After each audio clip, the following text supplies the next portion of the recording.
Okay, so far in the world of free will, we saw the opinion of the Rav Saadia Gaon, we saw the opinion of the Rambam, and we saw the opinion of the Ravid, and today we're going to see the opinion of the Rivash, who is from the years 1326 to 1408, so he's already coming a couple of 100 years later than the Rambam and the Ravid. Now, the way that Rav Tatz explains is like this, that the Rivash is going to learn similar to the way and the approach of Rav Saadia Gaon. Does anybody remember what Rav Saadia Gaon said earlier? So Rav Saadia Gaon is the one who explains in somewhat a very simple way, which kind of uncomplicates the whole thing. Remember, our question is, how can Hashem know everything, and yet we still have free will? It would seem to be that his foreknowledge negates our ability to have free will. Rav Saadia Gaon writes over there, in his very beautiful way, I think as we saw it in the Hebrew language of Rav Saadia Gaon writes that Elokim yodeh miroish matir BECHIRA noishis. Hashem knows from the beginning what the free will choice is going to be of a person. But his foreknowledge is not causing us to make that decision. Hashem knows already from the beginning what our bechira, what our free choice is going to be. However, he does not. His knowledge of that is not what's forcing us into the world of bechira, of making that choice. So that's really what that's what Rav Saadia Gaon said. He kind of simplifies it, and he says, "What's the stira? What's the contradiction? Hashem knows.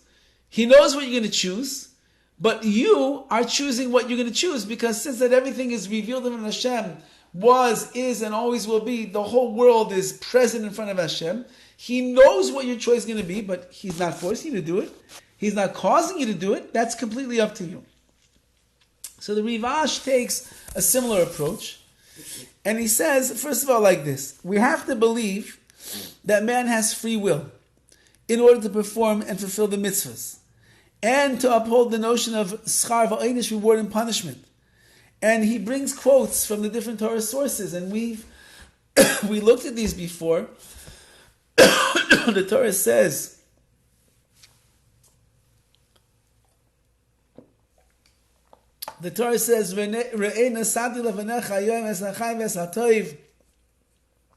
Hashem says, "See, I'm placing in front of you life and death, life and good, death and bad. That I'm commanding you today." And then the Torah goes on and it says, choose life. Which you see that what the Torah is telling us, that there's an obligation for a person to use his bechira, his free will. So that's clear in the Torah. That's one thing. However, we're also obligated to believe that Hashem has unlimited knowledge of all future human action. Because if you don't say that, then you're limiting God's foreknowledge. If I don't say that HaKadosh Baruch Hu knows everything that's going to happen in this world, and He knows everything that I'm going to do, so then I'm limiting what HaKadosh Baruch Hu actually knows. And since that HaKadosh Baruch Hu is all-knowing and all-powerful, it has to be that He knows everything. So again, the Rivash goes similar to Rav Saadia Gaon, and that is that Hashem's foreknowledge is not causative. He knows in advance what a human will freely choose. He knows in advance what I will choose with my own free will. His knowledge is not a decree. Hashem, knowing that, does not decree what I'm going to do. It leaves fully open the possibility that another option could be chosen. Even though that HaKadosh Baruch Hu knows right now that tomorrow at 2 o'clock someone's going to call me, and in the middle of that conversation it's going to start leading into Lashon Hara, and I'm going to slip up and I'm going to say Lashon Hara. Even though Hashem knows that, it doesn't denote the fact that if I wanted to at that moment, I could have chosen something else. I could. And so HaKadosh Baruch Hu knows what I'm going to do only because He has foreknowledge. But it doesn't force me into doing the things that I'm doing, because at the moment I was given two paths in front of me, Lashon Hara or no Lashon Hara. I chose to speak Lashon Hara. Kodesh Baruch Hu knows that I'm going to choose to speak Lashon Hara. Says the Rivash, the way the Rabbi Tatz is explaining it over here, and that is that the fact that other options are not chosen, it doesn't mean that they could not have been. They could have been chosen. And indeed they could have. All options are genuinely free and available, but the ones that will be chosen are known to Hashem because His knowledge is not limited in any way. That's what we're saying. It's like HaKadosh Baruch Hu has this crystal ball. He's looking into the future. He sees exactly what you're choosing. He knows what you're choosing because He has foreknowledge. He knows everything. But you could have chosen something else at that time when you're going to get there. Meaning when we're going to get to our present place in time. Remember, Hashem is always present. Well, we're not going to be present until tomorrow. So that means that tomorrow, when we're in the situation where we could be making a choice, the choice is right there in front of me. So I chose what I decided to choose. How Hashem knows what I'm going to choose? Because He already sees in advance what I'm going to choose. That's called foreknowledge. So the foreknowledge is again, as we're describing it, it's not like the crystal ball, the way the Rivash said the other day. He's an astrological, looking into the future. Everything is in front of Hashem. So we don't live with everything in the present. We live with the past, present, and the future. So I didn't make a decision yet in my mind, in my reality. I didn't make a decision yet. Tomorrow I'll make that decision. So Hashem knows what I'm going to do tomorrow? Yes, that's Hashem's foreknowledge. He knows everything. Is He impacting my free will? Not at all, because tomorrow when I'll make that choice, HaKadosh Baruch Hu knows what I'm going to choose already. But I'm the one who's choosing. And therefore, that's the way that he's saying that Hashem's foreknowledge and our free will is going to work together.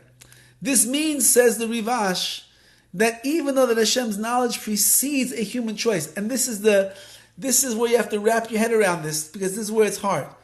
HaKadosh Baruch Hu's foreknowledge precedes the free choice that I actually make. But it does not entail that choice. It's not pushing that choice. Rather, in a certain sense, human choice entails God's knowledge. It's my choice that is affecting the knowledge of Hashem. It's not Hashem's knowledge which is affecting my free will. It's my free will which is affecting the knowledge of Hashem. So that's the mind-blowing Chiddush idea over here of the Rivash.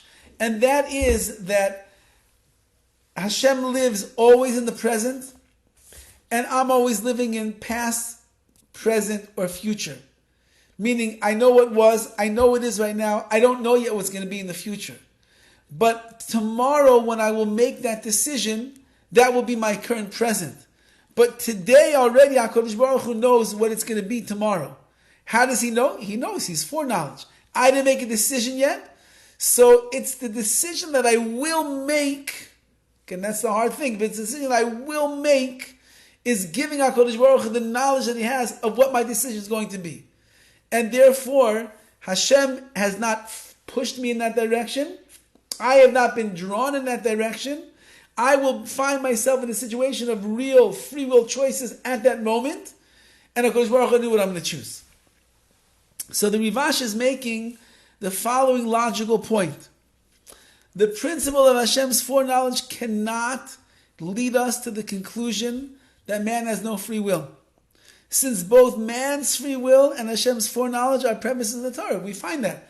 The Torah speaks about the idea of choose life, schar v'oinish, reward and punishment. If you do what is right, you'll be rewarded. If you do what is wrong, you'll be punished.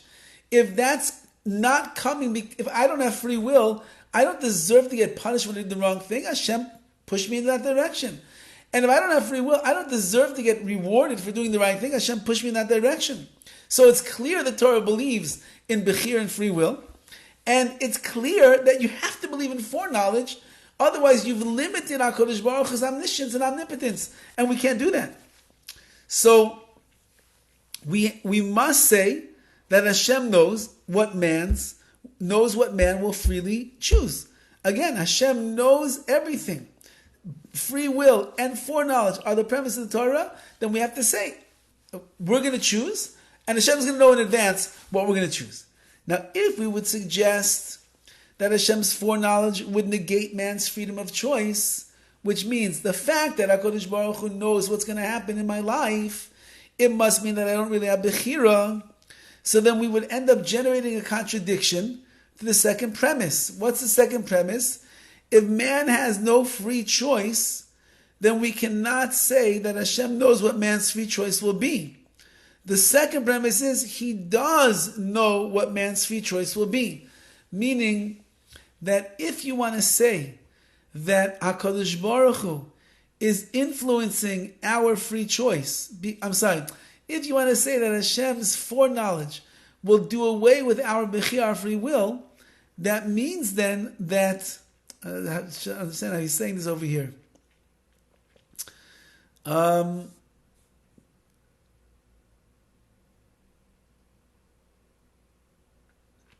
If man has no free choice, we cannot say that Hashem knows what man's free choice will be.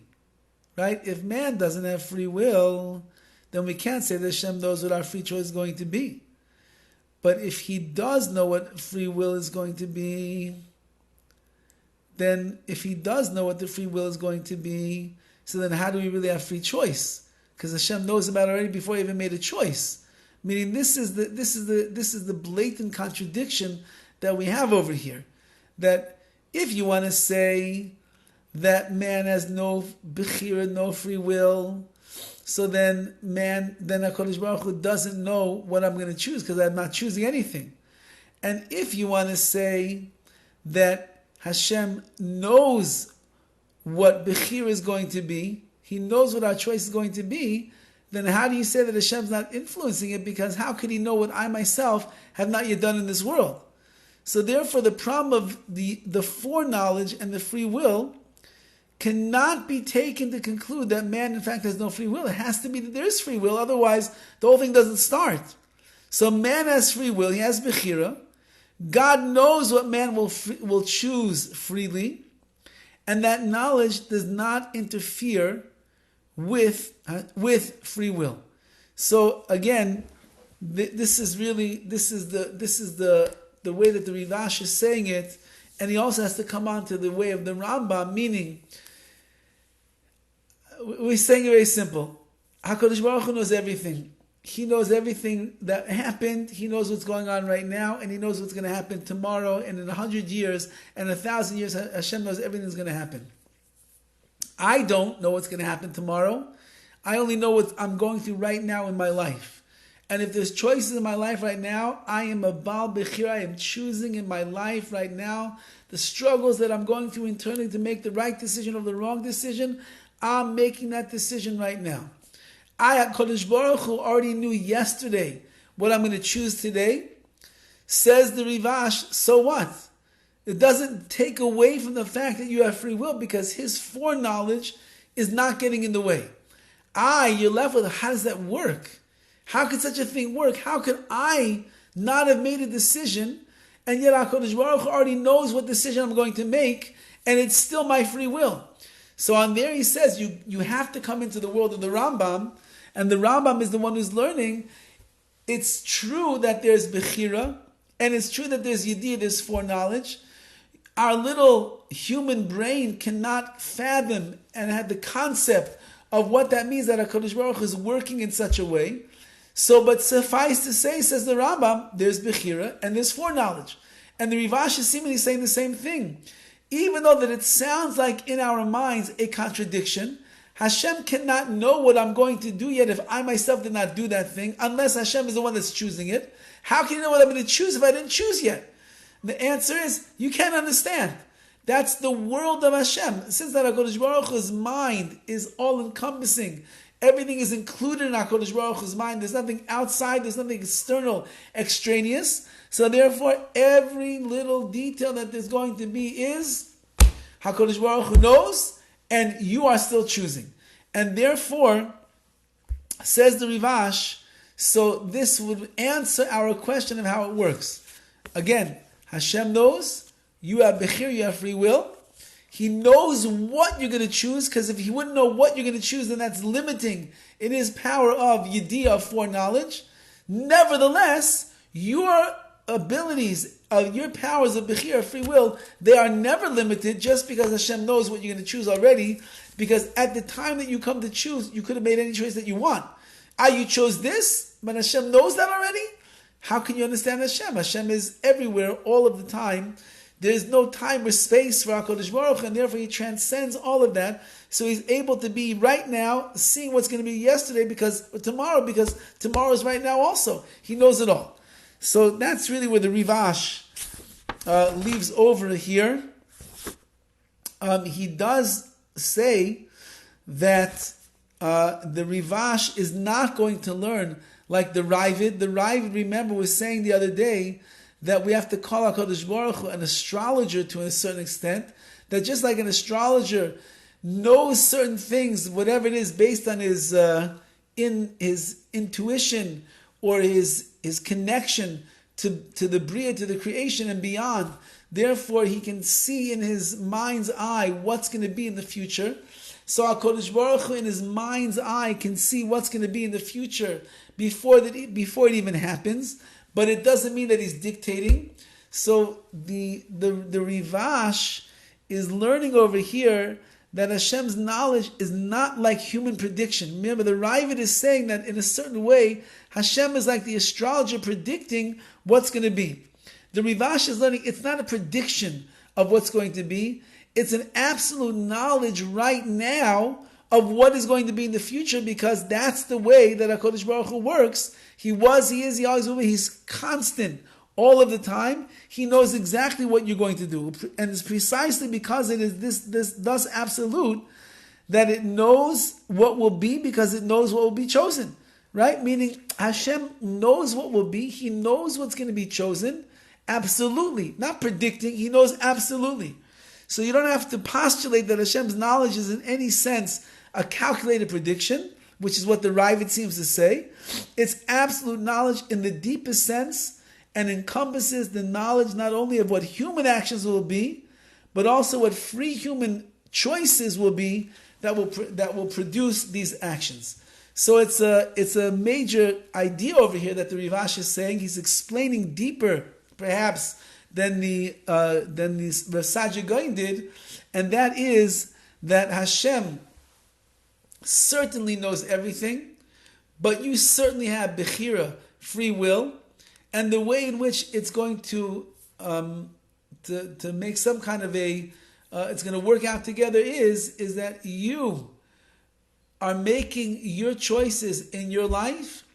In the mind of HaKadosh Baruch Hu, He's already able to see the choices that you're going to make in your life, but it's not negating the fact that tomorrow when you make that choice, it's your choice, and it's what you're deciding to do, and it's your bechira, it's your free will. And therefore, says the Rivash, not such a steer, not such a contradiction, it could work out just fine in that way. Okay, we'll hold it over here. Next week, we get to the Rabbi, who it seems to be, as we'll see, is maybe going to be a little bit more controversial in the way that he explains, and we'll see that as Hashem next week. Have a wonderful Shabbos, everybody. We'll see you on Monday in person, hopefully. All the best. Thank you. All the best.